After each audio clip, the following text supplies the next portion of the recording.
কানে কানে গুঞ্জনও আমরা শুনি, জুয়ার আসরেও নাকি বিএনপির নাম শোনা যায়।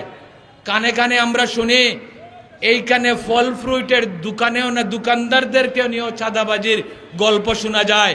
আপনাদেরকে প্রতিজ্ঞা করে কসম করে নিশ্চিত করে যাচ্ছে, এদের কেউ বিএনপি করে না। হবে আমরা রাজনীতি করি, মানুষের ভাগ্য পরিবর্তনের জন্য রাজনীতি করি।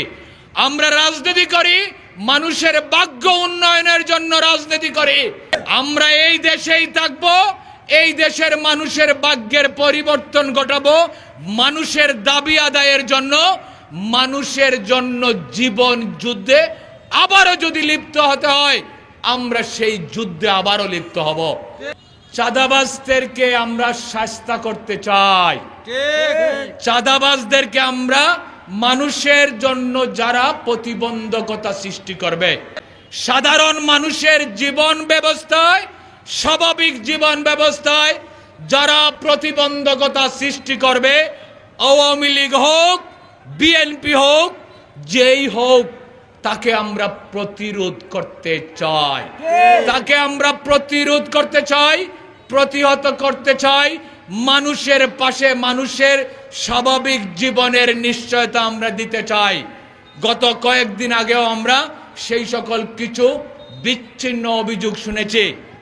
সাথে সাথে আমাদের দলের পক্ষ থেকে প্রশাসনের শীর্ষ কর্মকর্তাদেরকে জানানো হয়েছে। প্রশাসনকে আমরা কড়াভাবে জানিয়ে দিয়েছি এবং আমাদের প্রত্যেক নেতৃবৃন্দ এখানে ঐক্যবদ্ধভাবে সমর্থন দিয়েছেন। কানে কানে গুঞ্জনও আমরা শুনি, জুয়ার আসরেও নাকি বিএনপির নাম শোনা যায়।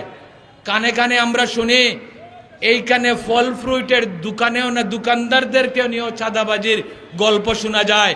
আপনাদেরকে প্রতিজ্ঞা করে কসম করে নিশ্চিত করে যাচ্ছে, এদের কেউ বিএনপি করে না। এরা কেউ বিএনপি নেই। আমাদের নেতৃবৃন্দ আমরা সবাই ঐক্যবদ্ধ, আমরা সবাই এই জায়গায় ঐক্যবদ্ধ। মানুষের অধিকার সুরক্ষা করতে আমাদেরকে সব ধরনের সহযোগিতা আপনারা পাবেন। যদিও কেউ কোন কুলাঙ্গার বিএনপির নাম বিক্রি করতে আসলে সাধারণ জনগণ হয়ে বীর পুরুষের মতো আপনারা তাকে পাকড়াবেন, তাকে আবদ্ধ করবেন, তাকে ধরবেন, ধরে প্রশাসনের হাতে দেবেন। বিএনপির প্রত্যেকটি নেতাকর্মী আপনাদেরকে সক্রিয়ভাবে সহযোগিতা করবে। আপনাদেরকে আবারও বলে গেলাম, আমাদের সহযোগিতার হাত মানুষের জন্য 24 ঘন্টা প্রসারিত থাকবে। আমরা এখানে কোনো অনৈতিকতার আশ্রয় দিতে চাই না।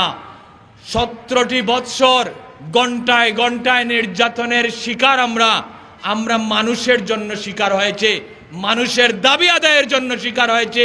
মানুষের দাবি আদায়ের জন্য আমরা রাজপথ থেকে সরকারের নিষ্পেষিত ছিলাম। আমরা কোনো মানুষকে আজকের এই সুন্দর সময়ে কাউকে আমরা অরক্ষিত রাখতে চাই না। মানুষকে সুরক্ষিত রাখতে চাই, মানুষের অধিকার আদায় করতে চাই।